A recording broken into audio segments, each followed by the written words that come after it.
Hello' everyone, আমি পুনৰবাৰ স্বাগতম জনাইছোঁ সকলোকে।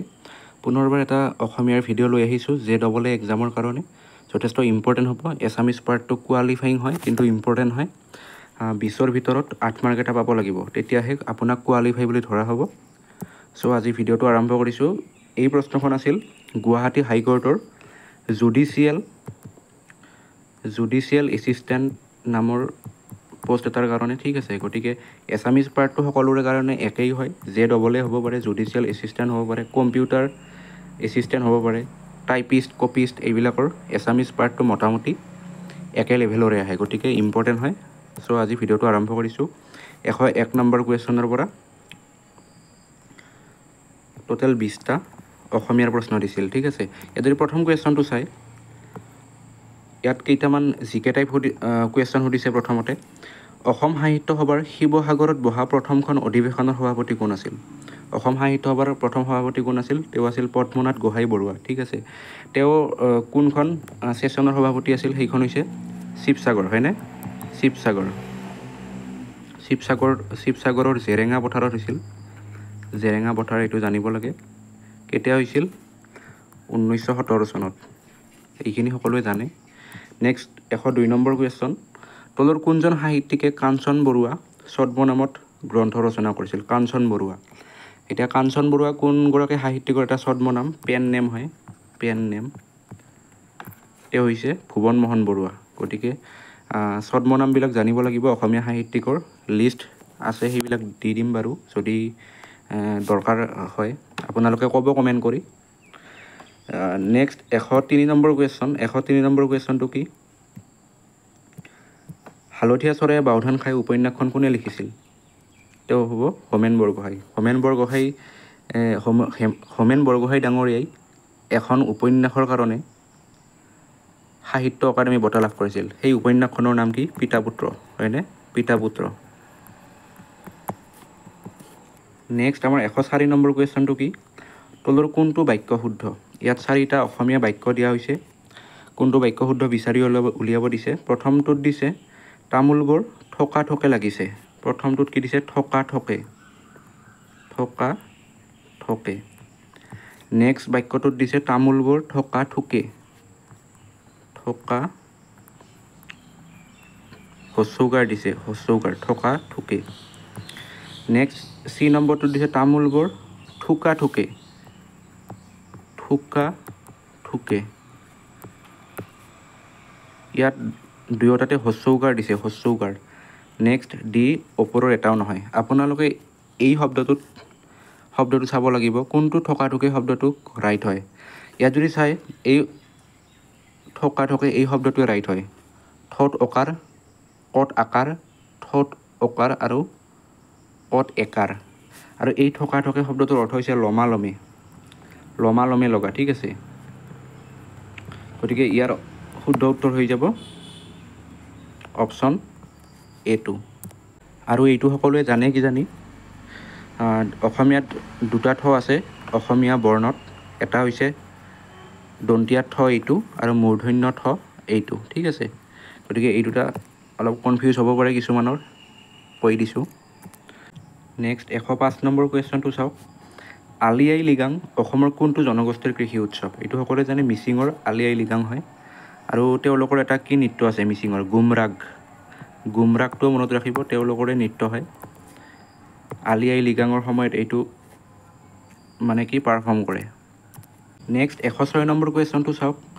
তলৰ কোনজোৰা বিপৰীত লিংগৰ শব্দ ভুলকৈ সজোৱা হৈছে? ইয়াত কোনজোৰা মানে কোনটো পেয়াৰ ৰংলি মেটছ হৈ আছে সেইটো সুধিছে। ইয়াত পুংলিংগ আৰু স্ত্ৰীলিংগ এনেকৈ দিয়া আছে, মানে মেল আৰু ফিমেল হিচাপে কৰা আছে। এটা পুংলিংগ দিয়া আছে আৰু তাৰ বিপৰীতভাৱে স্ত্ৰীলিংগ দিয়া আছে। এইটো আমি বিচাৰি উলিয়াব লাগে। এতিয়া বন্দা, প্ৰথম অপশ্যনটোত দিছে বন্দা। বন্দা মানে হৈছে মতা মেকুৰী, মানে মেল কেট, তাক বন্দা বুলি কোৱা হয়। আৰু যিটো ফিমেল কেট আছে, ফিমেল কেট মানে মাইকী মেকুৰী নাইবা স্ত্ৰীলিংগ মেকুৰীৰ যিটো ফিমেল হয় তাক জাই বুলি কোৱা হয়, জাই। এইটো একেবাৰে শুদ্ধ। জৰ ওপৰত চন্দ্ৰবিন্দু আছে, এইটো একেবাৰে শুদ্ধ হৈ আছে। নেক্সট যদি আমি বি নম্বৰটো চাওঁ, বিটো চাই আছোঁ অলপ পিছত। চিটো মই কৈ দিছোঁ, চি ইয়াত শৰ দিয়া হৈছে, যিটো আমাৰ শৰ মানে হৈছে পহু, শৰ পহুৰ কথা কোৱা হৈছে, শৰ পহু। গতিকে এইটো মেল হয় শৰ পহুটো, আৰু শৰ পহুৰ যিটো ফিমেল তাক ভেলেংগী বুলি কোৱা হয়, এইটো শুদ্ধ ভেলেংগী। গতিকে চিটো শুদ্ধ হৈ আছে।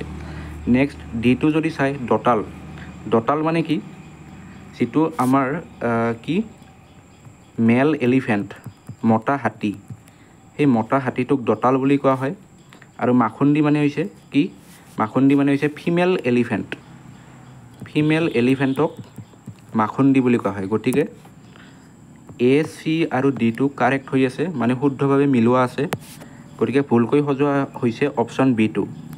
এতিয়া কিয় এইটো ভুল হ'ল, টাৱৈ, টাৱৈ শব্দটোৰ স্ত্ৰীলিংগ হৈছে আমৈ, টাৱৈনী নহয় আমৈ হয়, আমৈ, আমৈ। এতিয়া টাৱৈ মানে কি, আমাৰ দেউতাৰ সখী, আমাৰ দেউতাৰ যদি সখী থাকে, দেউতাৰ সখীক টাৱৈ বুলি কোৱা হয়। আৰু দেউতাৰ সখীৰ যিগৰাকী ৱাইফ হ'ব, পত্নী, তেওঁক আমৈ বুলি কোৱা হয়। গতিকে এইটো ভুল হৈ আছিল, টাৱৈনী বুলি দিয়া আছিল, আমৈটোহে শুদ্ধ উত্তৰ। বুজি পাইছে? এইখিনিতে আপোনালোকক ক'ব বিচাৰিছোঁ, যিসকলে গুৱাহাটী হাইকোৰ্টৰ JEE এক্সামটো ধুনীয়াকৈ দিব বিচাৰিছে, নাইবা চিৰিয়াছ এটেম্প কৰিব বিচাৰিছে, তেওঁলোকৰ বাবে আমাৰ চেনেলৰ তৰফৰ পৰা অসমীয়া বিষয়ৰ কাৰণে অনলি এছামিছ টপিকটোৰ কাৰণে এটা ক্ৰেছ কোৰ্চ লঞ্চ কৰা হৈছে। আৰু এই ক্ৰেছ কোৰ্চটোৰ জৰিয়তে অসমীয়া বিষয়ৰ যিখন চিলেবাছ আছে, সেই চিলেবাছখন কমপ্লিট কৰাই দিয়া হ'ব। আমাৰ চিলেবাছখনত বহুতো টপিক অহা দেখা যায়, ফকৰা যোজনা আহে, জতুৱা ঠাঁচ, সমাৰ্থক শব্দ, বিপৰীত শব্দ। আৰু এই ফকৰা যোজনা যিটো টপিক দেখিছে, ইয়াৰ পৰা 4ৰ পৰা 5টামান কুৱেশ্যন অহা দেখা যায়। গতিকে ইয়াৰ কাৰণে সম্পূৰ্ণ PDF দি দিয়া হ'ব, টেনশ্যন ল'ব নালাগে, গোটেইখিনি দি দিয়া হ'ব, তাৰ পৰাই আহিব। নেক্সট পুংলিংগ স্ত্ৰীলিংগ আহিব, আজিয়ে পঢ়িলোঁ আমি পুংলিংগ স্ত্ৰীলিংগ অলপ আগতে। গতিকে ইয়াৰো লিষ্ট দি দিয়া হ'ব। এটা শব্দত প্ৰকাশ কৰা শব্দৰ অৰ্থ, শুদ্ধ বানান, যুক্তাক্ষৰ, খালী ঠাই পূৰ কৰা, অসমীয়া ব্যাকৰণ, মানে কমপ্লিট চিলেবাছখন বুজাই দিয়া হ'ব। ঠিক আছে, যদি কোনোবা ইণ্টাৰেষ্টেড হয় আমাৰ এই কোৰ্চটোৰ প্ৰতি, তেওঁলোকে আমাৰ হোৱাটছএপ নাম্বাৰ 9707864943 এই নাম্বাৰটোত হোৱাটছএপ কৰিব। আৰু কোৰ্চ ষ্ট্ৰাকচাৰটো কেনেকুৱা হ'ব, আমি ভিডিঅ' লেকচাৰ প্ৰভাইড কৰিম, মোটামুটি 25ৰ পৰা 30টামান ভিডিঅ'ৰ জৰিয়তে আমাৰ গোটেই চিলেবাছখন কমপ্লিট কৰাই দিয়া হ'ব। ঠিক আছে, আৰু এই ভিডিঅ'বিলাক প্ৰাইভেট হ'ব, যিবিলাকে পে' কৰিব তেওঁলোকে চাব পাৰিব। আৰু PDF দিয়া হ'ব, ই-বুক দিয়া হ'ব বিভিন্ন টপিকৰ। ঠিক আছে, গতিকে গোটেই চিলেবাছখন কমপ্লিট কৰাই দিয়া হ'ব। আপোনালোকে যদি এটা ডেমো চাব বিচাৰিছে, মই দেখাই দিছোঁ, এইটো আমাৰ পেইড কোৰ্চৰ এটা PDF হয়। এনেকৈ টপিকবিলাক দিয়া হ'ব আৰু বুজাই দিয়া হ'ব। এতিয়া 2016 চনৰ গুৱাহাটী হাইকোৰ্টৰ যিটো জুনিয়ৰ এডমিনিষ্ট্ৰেটিভ এছিষ্টেণ্ট এক্সাম হৈছিল, তাত সুধিছিল যে অনুৰাগ শব্দটোৰ, এই অনুৰাগ শব্দটোৰ সমাৰ্থক শব্দ লিখা। তাত অপশ্যনত আছিল প্ৰেম, প্ৰেম বুলি আছিল। গতিকে আৰু তাৰ সমাৰ্থক শব্দ কি হয়, অন্য সমাৰ্থক শব্দ আসক্তি হয়। গতিকে এনেকুৱাকৈ দিয়া হ'ব। ইয়াত যিবিলাক টপিক আছে গোটেইবিলাক দিয়া হ'ব। ইয়াত চাওক, আমাৰ অলংকাৰ, অলংকাৰ শব্দৰ প্ৰতিশব্দ কি হ'ব, আভৰণ, কানি কাপোৰ। গতিকে এইবিলাক আহিলে পাৰিব। আৰু এটা আহিছিল, মই দেখাই দিছোঁ কোনটো, এটা আহিছিল ৰ'ব, এই ইতিবৃত্ত, ইতিবৃত্ত শব্দটোৰ সমাৰ্থক শব্দ আহিছিল। তাত অপশ্যনত আছিল গুৰি কথা বুলি, গুৰি কথা। গতিকে এনেকৈ আপুনি কাৰেক্ট এনচাৰটো ফাইন কৰিব পাৰিব। ইয়াত দিয়া হৈছে আতিগুৰি, পুৰাবৃত্ত, বৃত্তান্ত। গতিকে এনেকুৱাকৈ আমাৰ PDFবিলাক দিয়া হ'ব। যিসকলে ল'ব বিচাৰে আমাৰ হোৱাটছএপ নাম্বাৰটোত যোগাযোগ কৰিব, আমি দি দিম। এতিয়া আকৌ আমি প্ৰশ্ন কাকতখনলৈ উভতি আহিছোঁ। আমি 106 নম্বৰ কুৱেশ্যনলৈকে ডিছকাছ কৰিলোঁ। এতিয়া 107 নম্বৰ কুৱেশ্যন কি আছে, তলৰ কোনটো শব্দই ঘোঁৰাৰ পিঠিত পৰা গাদীক বুজায়, গাদী। মানে কেনেকুৱা প্ৰশ্ন সুধিছে চাওক, ছাপ'জ এইটো ঘোঁৰা, মই এনেই আঁকি দেখাই দিছোঁ, এইটো ঘোঁৰা, এনেই কিবা এটা আঁকি দেখাই দিছোঁ আৰু ছাপ'জ মই এটা বুজাই দিবৰ কাৰণে। এই ঘোঁৰাটোৰ পিঠিত যে এনেকুৱাকৈ এখন কাপোৰ পাৰে, এই কাপোৰখনক কি বুলি কোৱা হয়, প্ৰশ্নটোত সেইটো সুধিছে। আৰু ইয়াত যদি আপুনি চাই, মই এইটো হেমকোষত চাইছোঁ, ময়ো নাজানিছিলোঁ আগতে। এই শব্দটোক জিন বুলি কোৱা হয়। জিন মানে হৈছে, এইখনক জিন বুলি কোৱা হয়। জিন মানে হৈছে ঘোঁৰাৰ পিঠিত পৰা গাদী। ঠিক আছে, গাদী। এতিয়া এই বি নম্বৰ অপশ্যনত যিটো জিন দেখা পাইছে, জি মূৰ্ধন্য ন, ইয়াত মূৰ্ধন্য ন আছে। মূৰ্ধন্য ন শব্দটোৱে কি বুজায়? যি দন্তীয় ন, এই দন্তীয় ন শব্দটোৱে ঘোঁৰাৰ পিঠিত পৰা গাদীক বুজায়। ঠিক আছে, দন্তীয় ন মানে ঘোঁৰাৰ পিঠিত পৰা গাদী। আৰু যিটো মূৰ্ধন্য ন আছে, এই যিটো জিন শব্দ সেইটো মানে কি? জাহ যোৱা বুজায়। জিন যোৱা, জাহ যোৱা। মানে এনেকৈ কোৱা হয় যে গাঁওখন নদীৰ বুকুত জিন গ'ল, মানে গাঁওখন নদীৰ বুকুত জাহ গ'ল। ঠিক আছে, আৰু জিন, এই জিন মানে হৈছে হস্ৰইকাৰ যিটো দেখা পাইছে, এই হস্ৰইকাৰ জিনটোৱে উইন হোৱা বুজায়, উইনাৰ। ঠিক আছে, উইনাৰ। গতিকে এনেকুৱা অৰ্থ প্ৰকাশ কৰে বিভিন্ন শব্দ আছে, এইবিলাকো আমাৰ কোৰ্চটোত দি দিয়া হ'ব। বিভিন্ন যেনে হাত দুটা আছে, এতিয়া দন্তীয়ত্ব এটা, মূৰ্ধন্যত এটাই বুজায় কি? হাত মানে বজাৰ, আৰু এটাই বুজায় আমাৰ শৰীৰৰ হাত। এনেকুৱা বিভিন্ন শব্দ আছে, এইবিলাকো আমাৰ লিষ্ট দি দিয়া হ'ব, আপোনালোকে চাই পঢ়িব পাৰিব। নেক্সট 108 নম্বৰ কুৱেশ্যন, ঠেং নোহোৱা ভেকুলী পোৱালীক কি বোলে? যিটো ঠেং নোহোৱা ভেকুলী পোৱালীক তাক লালুকি বুলি কোৱা হয়, লালুকি। এইটো সহজে প্ৰশ্ন, এটা শব্দত প্ৰকাশ কৰা। 109 নম্বৰ কুৱেশ্যন, যি কথা বিশ্বাস কৰিব নোৱাৰি তাক কোৱা হয় অবিশ্বাস্য। নহয়, অপশ্যন এটো শুদ্ধ উত্তৰ, অবিশ্বাস্য। অবিশ্বাস্য। ঠিক আছে, এইবিলাক দিয়া হ'ব আমাৰ PDF দি দিয়া হ'ব এইবিলাক টপিকৰো। যি কথাক বিশ্বাস কৰিব নোৱাৰি অবিশ্বাস্য, তাৰপিছত যি কথাৰ অৰ্থ নাই নিৰৰ্থক, তাৰপিছত যি গছে এবাৰ ফল দি মৰি যায় সেই গছডালক কি বুলি কোৱা হয়? ঔষধি। এইবিলাক আমাৰ ইতিমধ্যে PDF বনোৱা হৈছে, আপোনালোকে পাই যাব। আমাৰ হোৱাটছএপ নাম্বাৰটোত এটা মেছেজ দিব।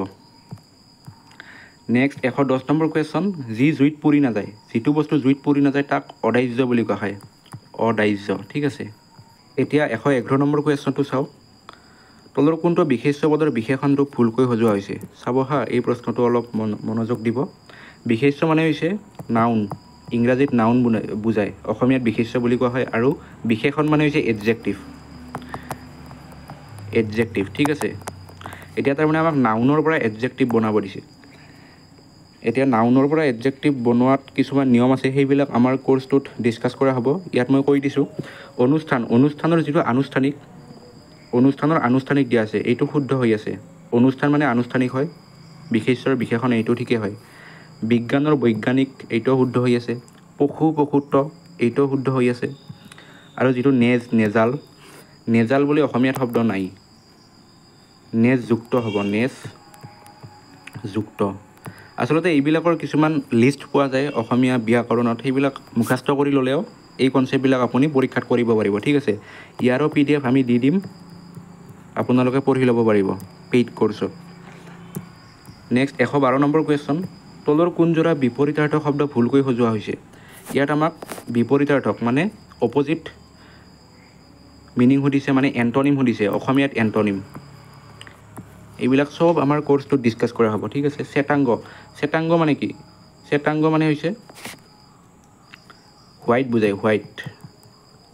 যিটো আমাৰ হোৱাইট কালাৰৰ মানুহ, মানে শ্বেতাংগ আৰু কৃষ্ণাংগ এই দুটা শব্দ মানে ছালৰ বৰণৰ ক্ষেত্ৰত ব্যৱহাৰ কৰা হয়। কিছুমান মানুহৰ ছাল থাকে বগা ছাল, তাক শ্বেতাংগ বুলি কোৱা হয়। আৰু যিবিলাক মানুহৰ ছাল ক'লা তাক কৃষ্ণাংগ বুলি কোৱা হয়। মানে কৃষ্ণাংগ মানে হৈছে আমাৰ আফ্ৰিকাৰ মানুহবিলাক, তেওঁলোকক কৃষ্ণাংগ বুলি কোৱা হয়। গতিকে অপশ্যন এটো শুদ্ধ হৈ আছে। সংকীৰ্ণ বিস্তীৰ্ণ, এইটোও শুদ্ধ হৈ আছে। শুক্লপক্ষ কৃষ্ণপক্ষ, এইটোও শুদ্ধ হৈ আছে। এতিয়া শুক্লপক্ষ আৰু কৃষ্ণপক্ষ কি বস্তু জানেনে কোনোবাই? যদি জানে কমেণ্ট কৰিবচোন, আৰু যদি নাজানে আপোনালোকে ক'ব যে শুক্লপক্ষ, কৃষ্ণপক্ষ, অমাৱস্যা, তাৰপিছত পূৰ্ণিমা, এইবিলাক আমি বুজি নাপাওঁ, নেক্সট ভিডিঅ'ত বুজাই দিব। এনেকৈ কমেণ্ট কৰিব, নেক্সট ভিডিঅ'ত আমি লৈ আহিম। নেক্সট 100 নহয়, D নম্বৰ অপশ্যনটো দাম্ভিক অহংকাৰী। এতিয়া দাম্ভিক অহংকাৰী এই দুটা মোটামুটি একেই শব্দ, এইটো ডিফাৰেণ্ট মানে অপজিট নহ'ল। গতিকে অপশ্যন D টো শুদ্ধ উত্তৰ। নেক্সট 113 নম্বৰ কুৱেশ্যন কি দিয়া আছে? উপসৰ্গ লগোৱা। এতিয়া উপসৰ্গ, অনুসৰ্গ এইবিলাক কনচেপ্ট আমাৰ কোৰ্চটোত ডিছকাছ কৰা হ'ব। এতিয়া উপসৰ্গ মানে মই কৈ দিছোঁ, যিবোৰ শব্দই এটা শব্দৰ আৰম্ভণিতে বহি শব্দৰ অৰ্থ পৰিৱৰ্তন কৰে আৰু এটা অৰ্থপূৰ্ণ শব্দৰ সৃষ্টি কৰে, তাকে উপসৰ্গ বোলে। মানে উদাহৰণৰ মানে বুজাৰ কাৰণে মই কৈ আছোঁ, ছাপ'জ এটা শব্দ পাইছে নন্দন বুলি, নন্দন। এই নন্দন শব্দটো ঠিকেই আছে, নন্দন শব্দটোৰ অৰ্থ আছে। যদি এই নন্দন শব্দটোৰ আগত আমি অভি এটা লগাই দিওঁ, অভি, কি হৈ গ'ল? অভিনন্দন হৈ গ'ল নে নাই? অভিনন্দন, অভিনন্দন মানে কি? কংগ্ৰেচুলেশ্যনছ। গতিকে প্ৰথমতে আছিল নন্দন, তাৰ পাছত যদি আমি এই অভিটো লগাই দিলোঁ, অভিনন্দন হৈ গ'ল। গতিকে এই অভিটো এটা অসমীয়াত উপসৰ্গ, এইটো উপসৰ্গ হয়, কিন্তু অভিটো এটা অসমীয়াত উপসৰ্গ আছে। গতিকে এনেকুৱা কনচেপ্টটো, যিটো মানে শব্দই এটা শব্দৰ আৰম্ভণিতে বহি শব্দটোৰ অৰ্থ পৰিৱৰ্তন কৰে, নাইবা শব্দটোৰ অৰ্থ বদলাই দিয়ে, সেইবিলাক শব্দকে উপসৰ্গ বুলি কোৱা হয়। এতিয়া প্ৰথমতে আছিল নন্দন, তাৰপিছত অভিটো লগাই দিলোঁ, অভিনন্দন হৈ গ'ল। তেনেকৈ ইয়াত যদি আপুনি লগায় যে অপসন্ধান বুলিতো শব্দ নাই, যৱসন্ধান বুলি শব্দ নাই, প্ৰসন্ধান বুলি শব্দ নাই, গতিকে অনুসন্ধানেই হ'ব, অনুসন্ধান। অনুসন্ধান মানে ইয়াৰ অৰ্থ হৈছে ইনভেষ্টিগেশ্যন, বুজি পাইছে? এইটোৱে উপসৰ্গ, বেলেগ একো নাই, ঠিক আছে? ইয়াত যদি চাই অসমীয়াত কেইটা উপসৰ্গ আছে? অসমীয়াত মুঠ 20টা উপসৰ্গ আছে। সেই উপসৰ্গকেইটা কি কি? যদি সোধে পৰা, তাৰপিছত অপ, সম, অব, অনু, নিৰ, দূৰ, অভি। এই অভিটোৱে সুধিছিল আমাক ইয়াত, অভি নহয়, অনুটো সুধিছিল, এই অনুটো, অনুসন্ধান, ঠিক আছে? অভিৰ পাছত কি আছে? বি আছে, বি উপসৰ্গ, অধি উপসৰ্গ, সু উপসৰ্গ, উট উপসৰ্গ, অতি, নি, প্ৰতি, পৰি, অপি, উটটো কৈছোঁ আমি উপ হ'ব, ইয়াৰ উপ আৰু আহ, এইকেইটা 20টা আছে অসমীয়াত উপসৰ্গ। এইবিলাক ক'ত কেনেকৈ ব্যৱহাৰ হয় আমাৰ কোৰ্চটোত ডিছকাছ কৰা হ'ব, ঠিক আছে? নেক্সট 114 নম্বৰ কুৱেশ্যন, সমাস ভাঙা। আমাক সমাস ভাঙিব দিছে। পদ্মনাভ, পদ্মনাভৰ সমাস কি হ'ব? পদ্ম আছে নাভিত যাৰ, এইটো হৈছে এটা বহুব্ৰীহি সমাস, বহুব্ৰীহি সমাস, ঠিক আছে? এইবিলাক কনচেপ্ট ফুল্লি ডিছকাছ কৰা হ'ব আমাৰ কোৰ্চটোত, যিসকলে লয় ল'ব পাৰিব। নেক্সট 115 নম্বৰ কুৱেশ্যন, তলৰ কোনটো সমাস ভুল? ইয়াত যদি চাই অপশ্যন বিটো শুদ্ধ হৈ আছে, কৰ্মৰ সহিত বৰ্তমান যি সকৰ্মক, এইবিলাক মুখস্থ কৰিব লাগিব। বহুত আছে এনেকুৱা সমাস, বেছি নাহে, কেইটামানে আহি থাকে, সেইবিলাক মুখস্থ কৰিব পাৰিলে কাম হৈ যাব। আৰু ইয়াৰ PDF আমি দি দিম, ঠিক আছে? নেক্সট কুজি আচাৰ কদাচাৰ, পঞ্চ অমৃতৰ সমাহাৰ পঞ্চামৃত, কিন্তু হাতে হাতে ধৰি যোৱা, ইয়াৰ কাৰণে হতাহতি নহয়, এইটো হ'ব সহযোগিতা, ঠিক আছে? সহযোগিতা। গতিকে অপশ্যন এটো ভুল হৈ আছে। নেক্সট যদি 116 নম্বৰ কুৱেশ্যনটো চাই, তলৰ বাক্যটোত কেৱলীয়া কৰ্তা কোনটো? এতিয়া কেৱলীয়া কৰ্তা মানে কি? কেৱলীয়া কৰ্তা মানে হৈছে যি কৰ্তাৰ ক্ৰিয়াই আন এটা কৰ্তাৰ ক্ৰিয়াৰ কাল নিৰূপণ কৰে, তাকে কেৱলীয়া কৰ্তা বোলে। মানে চাপ'জ এটা বাক্য, দুটা বাক্য মই কৈ দিছোঁ। 1 নম্বৰ বাক্যটো হৈছে তুমি আহিলেই কি কৰিম? মই যামগৈ, তুমি আহিলেই মই যামগৈ। আৰু 2 নম্বৰ বাক্যটোত দিছে তুমি ক'লে সি আহিব। ইয়াত চাব, এই দুটা বাক্যত তুমি আহিলেই মই যামগৈ, ইয়াত কাৰ ওপৰত ডিপেণ্ডেণ্ট হৈ আছে? নিৰ্ভৰ হৈ আছে তুমিৰ ওপৰত। তুমি আহিলে মই যাম, গতিকে তুমিটো ইয়াত কেৱলীয়া কৰ্তা। তুমি ক'লে সি আহিব, সি আহিব, কেতিয়া আহিব? তুমি ক'লে আহিব, মানে তুমিৰ ওপৰত ডিপেণ্ডেণ্ট হৈ আছে, তুমিৰ ওপৰত নিৰ্ভৰ হৈ আছে। গতিকে এই তুমি, ইয়াতো তুমি আৰু এইটোতো তুমি, এই দুটা হৈছে কেৱলীয়া কৰ্তা। যাৰ ওপৰত ডিপেণ্ডেণ্ট হৈ থাকে তাকে কেৱলীয়া কৰ্তা বুলি কোৱা হয়, নিৰ্ভৰ হ'ব লাগিব, ঠিক আছে? নেক্সট ইয়াত যদি বাক্যটো চাই 116 নম্বৰত, বেলি ডুবিলত আমি ঘৰলৈ আহিলোঁ। আমি ঘৰলৈ কেতিয়া আহিলোঁ? বেলি ডুবিলত। মেইন কামটো কোনে কৰিলে? বেলিয়ে কৰিলে, বেলিটো ডুবি গ'ল, গতিকে বেলিটো ইয়াত কেৱলীয়া কৰ্তা। নিশ্চয় বুজি পাইছে? এইবিলাক কনচেপ্ট আমাৰ কোৰ্চটোত ডিছকাছ কৰা হ'ব আৰু বুজাই দিয়া হ'ব, বিভিন্ন প্ৰেক্টিছ ছেট দিয়া হ'ব, তেতিয়া কনচেপ্টবিলাক ক্লিয়াৰ হৈ যাব। নেক্সট 117 নম্বৰ কুৱেশ্যন, মই ল'ৰাটোক ইংৰাজী পঢ়াইছোঁ। এই বাক্যটোত পঢ়াইছোঁ ক্ৰিয়াটোক কি বুলি কোৱা হয়? ইয়াৰ কাৰণে শুদ্ধ উত্তৰ হ'ব অপশ্যন চিটো, পাচনি ক্ৰিয়া। ক্ৰিয়া, কৰ্তা, এইবিলাক কাক বোলে, এইবিলাক জানিব লাগিব আমি। আমাৰ কোৰ্চটোত বুজাই দিম সকলোবোৰ এইবিলাক কনচেপ্ট। নেক্সট 117 নম্বৰ কুৱেশ্যন, মই ল'ৰাটোক ইংৰাজী পঢ়াইছোঁ। এই বাক্যটোত পঢ়াইছোঁ ক্ৰিয়াটোক কি বুলি কোৱা হয়? ক্ৰিয়া আছে, অসমীয়া ব্যাকৰণত ক্ৰিয়া আছে, কৰ্তা আছে, এইবিলাক জানিব লাগিব। ইয়াত যদি শুদ্ধ উত্তৰটো চাই অপশ্যন চিটো হ'ব পাচনি ক্ৰিয়া। কিয় শুদ্ধ উত্তৰ হ'ব এইটো? কাৰণ পাচনি ক্ৰিয়া কাক বোলে? যি ক্ৰিয়াই আনৰ হতুৱাই কোনো কাৰ্য সম্পাদন কৰোৱা বুজায় তাক পাচনি ক্ৰিয়া বোলে। মানে কি, এইটো বাক্য বুজিবৰ কাৰণে মই দুটা বাক্য কৈ দিছোঁ। মই ইংৰাজী পঢ়িছোঁ, মই ইংৰাজী পঢ়িছোঁ, এইটো ডাইৰেক্ট বুজাইছে, কোনো কৰা নাই, মই ডাইৰেক্ট কৰিছোঁ, মই ইংৰাজী পঢ়িছোঁ। কিন্তু মই ল'ৰাটোক ইংৰাজী পঢ়াইছোঁ, ইয়াত কোনোবাই পঢ়াইছে, মানে ইনডাইৰেক্ট হৈ আছে বস্তুটো, ডাইৰেক্ট হোৱা নাই, সেইকাৰণে ইয়াক পাচনি ক্ৰিয়া বুলি কোৱা হয়। পাচনি ক্ৰিয়া কাক বোলে? যি ক্ৰিয়াই আনৰ হতুৱাই কোনো কাৰ্য সম্পাদন কৰোৱা বুজায় তাকে পাচনি ক্ৰিয়া বোলে। গতিকে মই ল'ৰাটোক ইংৰাজী পঢ়াইছোঁ, ইয়াত কাৰোবাৰ দ্বাৰা পঢ়োৱা হৈছে, কিন্তু মই ইংৰাজী পঢ়িছোঁ এইটো ডাইৰেক্ট, গতিকে এইটো পাচনি ক্ৰিয়া নহয়, এইটো পাচনি ক্ৰিয়া হ'ব। ঠিক আছে, গতিকে এনেকুৱা কনচেপ্টবিলাক ডিছকাছ কৰা হ'ব। নেক্সট 118 নম্বৰ কুৱেশ্যন, তলৰ কোনটো শব্দ সুধাংশু শব্দৰ প্ৰতিশব্দ নহয়? এতিয়া সুধাংশু মানে কি? সুধাংশু মানে জোন বুজায়, জোন। সুধাংশু, ঠিক আছে, এইটো শব্দ মানে জোন বুজায়, মানে শশী মানে জোন, নিশাকৰ মানে জোন, শীতাংশু মানে জোন, কিন্তু অনিল মানে কিন্তু জোন নহয়। অনিল মানে বায়ু বুজায়, বায়ু। পৱন বুজায়, পৱন মানে বায়ু। ঠিক আছে, গতিকে অপশ্যন ডিটো শুদ্ধ উত্তৰ। নেক্সট যদি 119 নম্বৰ কুৱেশ্যনটো চাই, সৰজ শব্দৰ শুদ্ধ প্ৰতিশব্দ কোনটো? সৰজ মানে হৈছে পদুম ফুল, পদুম ফুল সৰজ, গতিকে শুদ্ধ উত্তৰ কমল, কমল মানে পদুম। এইবিলাক সমাৰ্থক শব্দ জানিব লাগিব। নেক্সট 120 নম্বৰ কুৱেশ্যন, শালৰ মাজত শিঙি, এই খণ্ড বাক্যটোৰ অৰ্থ কি? শালৰ মাজত শিঙি খণ্ড বাক্যটোৰ অৰ্থ হৈছে সতৰুৰ লগত থকা মিলিব নোৱাৰা। এতিয়া শাল হৈছে, শাল মানে শ'ল মাছৰ কথা কোৱা হৈছে, শাল মাছ। এই শাল মাছটো হৈছে এটা ঠাণ্ডা মাছ, তাৰ মাজত যদি এটা শিঙি থাকে, শিঙি মাছ, শিঙিটো হৈছে এটা মানে কি ভয়ংকৰ মাছ, ভয় লগা মাছ, হয়নে? গতিকে এই শিঙি মাছটোৱে শালৰ মাজত কেতিয়াও মিলিব নোৱাৰে, গতিকে সতৰুৰ লগত থকা মিলিব নোৱাৰা, তেনেকুৱা ক্ষেত্ৰত এই খণ্ড বাক্যটো ব্যৱহাৰ কৰা হয়। গতিকে আজিলৈ এইখিনিয়ে আছিল। যদি কোনোবাই কোৰ্চটো ল'ব বিচাৰে, আমাৰ হোৱাটছএপ নাম্বাৰ 9707864943, এই নাম্বাৰটোত হোৱাটছএপ কৰিব, আমি ডিটেইলছখিনি দি দিম। ঠিক আছে।